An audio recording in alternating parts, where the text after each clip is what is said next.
वर प्रदान है। आम के पल्लव में शंकर का आशीर्वाद।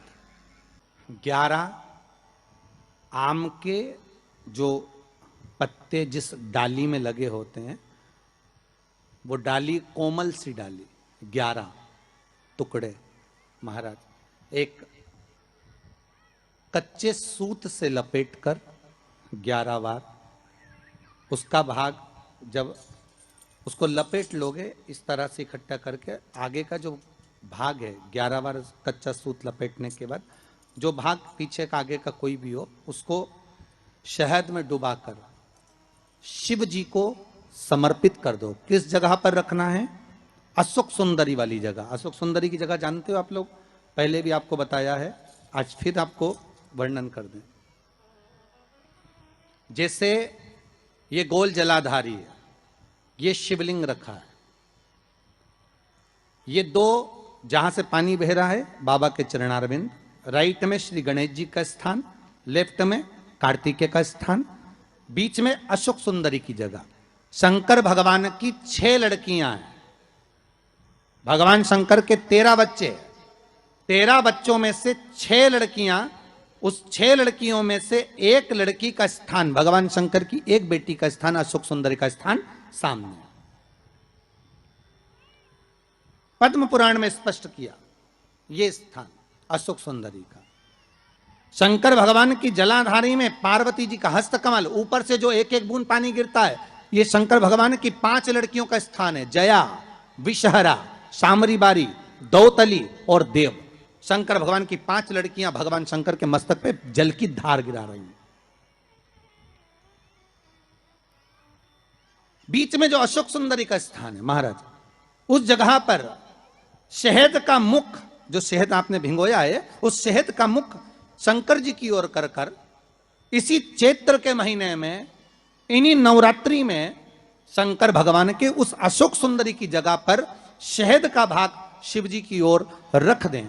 महाराज अगर घर में संपदा की कमी हो या कोई पैसा खा गया हो, रुपया नहीं दे रहा हो, पैसा अटक गया हो, तो उस शहद को शिव जी की ओर मुख कर कर उस आम के पल्लव की जो डंडी है उसको 11 डंडी को वहां रख दीजिए और उससे अपनी कामना कर कर आ जाइए।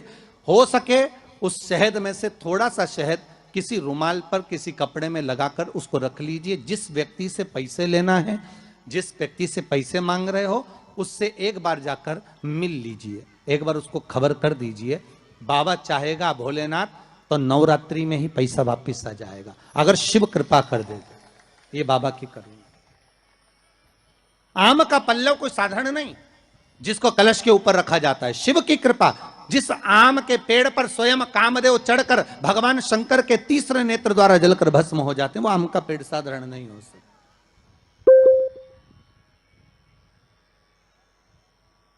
सहज नहीं है।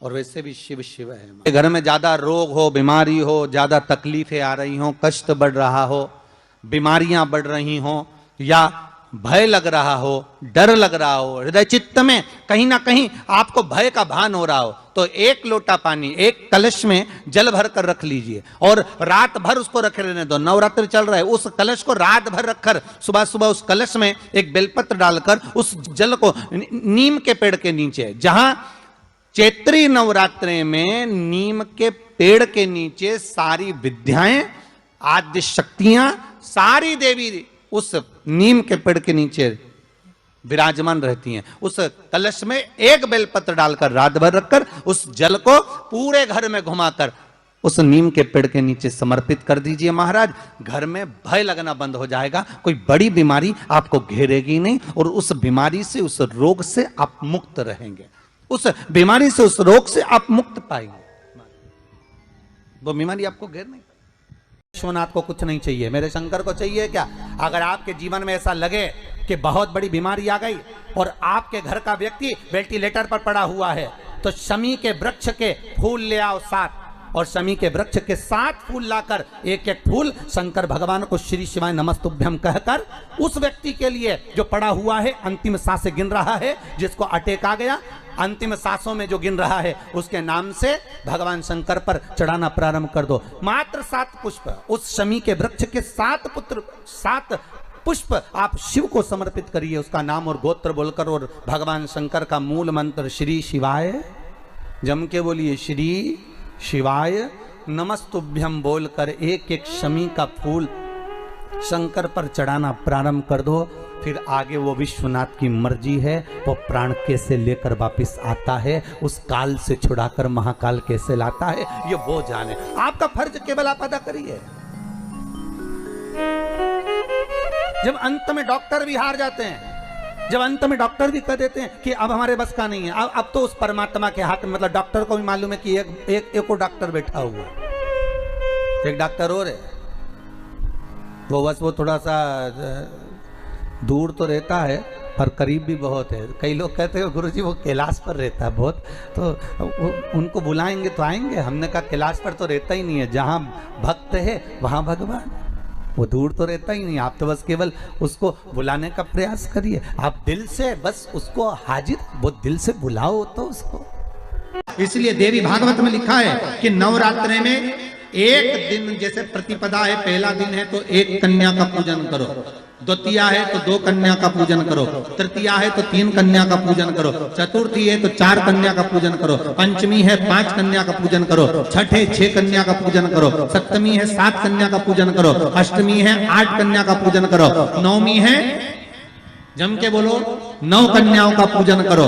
और अगर इस तरह से आप पूजन नहीं कर सकते नवरात्रि में, तो 9 कन्याओं का पूजन एक साथ, या तो अष्टमी के दिन या नवमी के दिन कर दो, या मध्य में बीच में भी आप कर सकते हो एक साथ। पर अगर आपकी कोई कामना है, आपकी कोई इच्छा है, मालूम पड़े, जैसे कई लोग कहते हैं कि हमारी इच्छा है, हमारी वो मकान नहीं बिक रहा, या हमारी वो जमीन नहीं खरीदी जा रही, या हमारी कोई कंपनी नहीं डल रही, या हमारे काम में ये अड़चन आ रही है, तो नवरात्रि में, 4 नवरात्रि में से किसी भी नवरात्रि में आप नियम बना लो कि एक कलश की स्थापना कर कर एक दिन में एक कन्या का पूजन कर कर उसको भोजन कराना, लाल वस्त्र देना, लाल चुनरी देना, दूसरे दिन में 2 कन्याओं का पूजन कर कर लाल वस्त्र ओढ़ाना, लाल चुनरी देना, तीसरे दिन में 3, चौथे दिन में 4, 5वें दिन में 5, ऐसे 7-9 दिन तक एक एक कन्याओं के क्रम को बढ़ाते बढ़ाते बढ़ाते बढ़ाते आप उस पूजन का विधान प्रबल कर सकते। क्या मैं नवरात्रि में अगर मान लो कोई साधना करना हो तो कौन सी साधना करना चाहिए? हम किसकी आराधना करें? हम 9 दिन तक किसकी साधना करें? तो अगर बन सके तो देवी भागवत में सबसे सुंदर साधना यही है कि हम एक दिन में एक कन्या के चरण धोकर पूजन कर कर उस कन्या को भोजन कराकर उसका स्मरण करें। हाँ, ये जरूर है कि कोरोना महामारी चल रही है तो इस नवरात्रि में भले ना करें, पर आगे की नवरात्रि में जब नवरात्रि अच्छे रहें, कोरोना से मुक्त रहें, तब आप किसी कन्या को एक दिन में 1, 2 दिन में 2, 3 दिन में 3, 4 दिन में 4, 5 दिन में 5, ऐसे नवरात्रि 4 बार जो नवरात्रि आती, किसी भी नवरात्रि में आप स्मरण कर, उसका फल मिलेगा।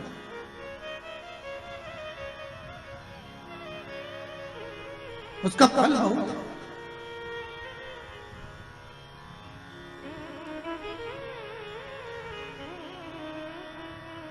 जैसे बेलपत्री का किया गया दान छिन्न नहीं माना गया। किस चीज का दान? जम के बोलिए जरा। बेलपत्री। बेलपत्री का किया गया दान छिन्न दान नहीं है, समाप्ति नहीं होती। बेलपत्री अगर आपने कोई आपसे कहा जी तुम्हारे यहाँ बेलपत्री लगी है, जरा 8-10 दे दोगी क्या? बिल्कुल। और उससे कहो बेलपत्र तू मत तोड़, हम तोड़ कर देते, और अपने हाथ से बेलपत्र निकालकर उसको दो दान। ये छिन्न दान नहीं है, ये समाप्त नहीं होता। ये बेलपत्र का दान अविरल दान बढ़ता है।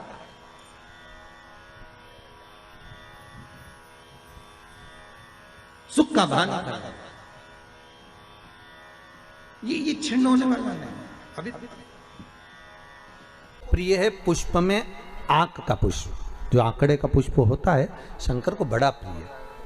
और दूसरे नंबर पर शंकर को प्रिय है शमी का पुष्प, बहुत ध्यान देना महाराज। तीसरे नंबर पर शंकर को प्रिय है महाराज सरसों का पुष्प। सरसों होती है ना, जो राई अपन बोते हैं, सरसों बोते हैं, उसमें पीले कलर का जो पुष्प लगता है। हमारा तो निवेदन रहता है जब तक सरसों आए तो प्रयास करा करो कि सरसों के 108 पुष्प शंकर भगवान पर चढ़ाना प्रारंभ कर दो। महाराज ये पक्का है कि वर्ष भर कोई बड़ी बीमारी आपको घेर नहीं सकती अगर सरसों के फूल शिव को चढ़ रहे हैं तो। और प्रयास करना कि सरसों का जो पुष्प होता है, सरसों का जो फूल होता है महाराज, अगर कोई व्यक्ति को किडनी या लीवर से जुड़ी हुई कोई तकलीफ होती है या किसी व्यक्ति का एक्सीडेंट हो गया होता है और उसका कोई अंग रह गया हो, कोई शरीर का कोई भाग रह गया और वो काम नहीं कर रहा हो, जैसे किसी के पांव रह जाते हैं एक्सीडेंट के बाद, किसी का हाथ रह जाता है या कोई अंग काम नहीं कर रहा हो, वहाँ ब्लड पहुँच नहीं रहा हो, वो जगह एकदम सुन्न हो गई हो, खाली पड़ गई हो, तो उसके लिए शिव महापुराण की कथा कहती है कि सरसों के पुष्प 11 शंकर जी के राइट भाग में, जहाँ शिव जी के गण दरवाजे के द्वारपाल मणिभद्र जिस जगह पर निवास करते हैं, कौन निवास करते हैं? मणिभद्र। शंकर जी के दरवाजे के द्वारपाल हैं मणिभद्र जी। तो मणिभद्र दरवाजे के द्वारपाल में राइट भाग में मणिभद्र जी विराजते हैं। मतलब राइट भाग कौन सा हुआ? जब आप मंदिर से बाहर निकलेंगे तो राइट भाग, मंदिर में प्रवेश करेंगे जब राइट नहीं होना चाहिए, आप मंदिर से जब जाएं तो राइट भाग।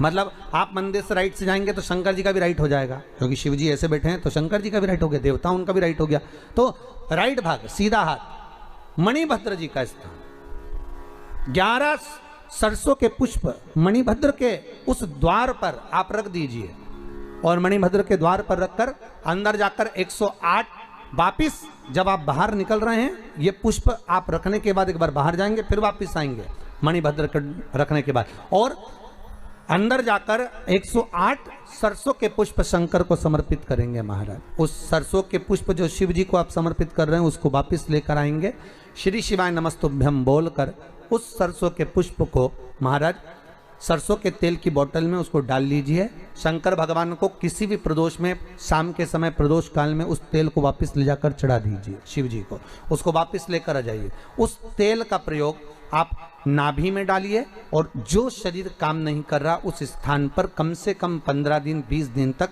उसकी मालिश करना प्रारंभ करिए। बाबा चाहेगा तो चलाने का प्रयास कर देगा और वो अंग, वो शरीर काम करने लगेगा। मणिभद्र का स्मरण, श्री शिवाय नमस्तुभ्यम, सब बोलिए एक बार जमकर, श्री, अरे पहले बोल दिया, हमारे साथ तो बोलो, श्री शिवाय नमस्तुभ्यम। भगवान शिव के मंत्र का स्मरण कर कर करते सरसों का जो पुष्प है उसमें आनंद की अनुभूति है, आनंद की अनुभूति। नवरात्रि चल रही है, मान लो कर्जा बहुत ज्यादा मात्रा में हो गया हो, पीक अच्छी नहीं आई हो, फसल अच्छी नहीं आई हो, बहुत टेंशन की जिंदगी अगर चल रही हो, बहुत चिंता ग्रसित कर रखी हो और ऐसा लग रहा है कि पैसे की आवक कहीं से नहीं है और टेंशन बढ़ता जा रहा है, तो ये नवरात्रि जब पूर्ण हो तो दशमी जब तिथि आए, 9 दिन पूरे होने के बाद जब दसवीं तिथि आए, दसवीं दशहरा, चैत्र का जो दशहरा, नवरात्रि पूर्ण होने के बाद में जो दशमी तिथि आए, समी के पत्ते 5 दुर्वा, 5 बेलपत्र, भगवान शंकर के मंदिर में 1 शमी का पत्ता, 1 दुर्वा, 1 बेलपत्र, भगवान शंकर से अपनी कामना करके, अपना गोत्र बोलकर शंकर भगवान के शिवलिंग पर समर्पित करो। फिर दूसरा पत्ता, दूसरा शमी पत्ता, दूसरी दुर्वा, फिर शिव जी पे समर्पित करो।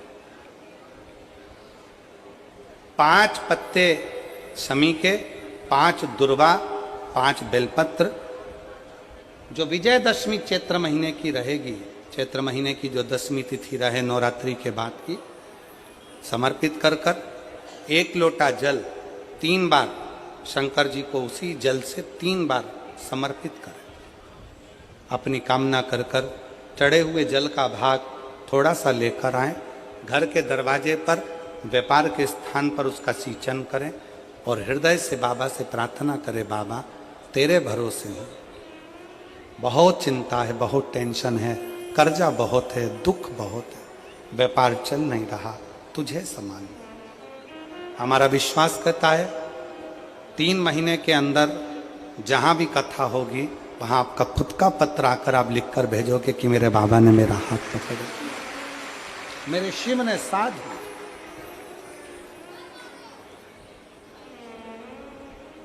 विजयदशमी पर शमी के पत्र की बड़ी महत्वता होती है।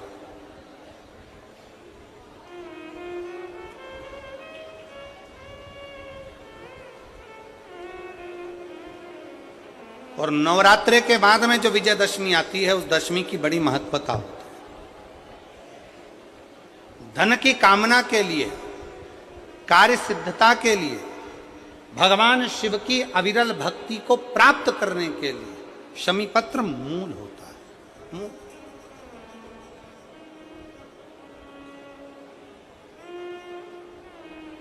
और हम तो बिल्कुल कहेंगे शहादा वालों से भी, और जितने आस्था चैनल पर कथा सुन रहे हैं, जितने टीवी पर कथा सुन रहे हैं, मोबाइल पर कथा सुन रहे हैं, कि कभी कभी 2 स्थान पर दीप लगाने में पीछे मत हटो। पहला, बेलपत्री के वृक्ष के नीचे। दूसरा, कहीं मौका लग जाए तो शमी के वृक्ष के नीचे भी कभी कभी अपनी कामना के लिए बाबा से प्रार्थना कर कर कि बहुत कर्जे में लदालूम हूं, बहुत तकलीफ चल रही है, तो बेलपत्री के वृक्ष के नीचे भी दिया लगाओ और शमी के पेड़ के नीचे भी दिया लगाओ। कभी कभी बाबा से प्रार्थना।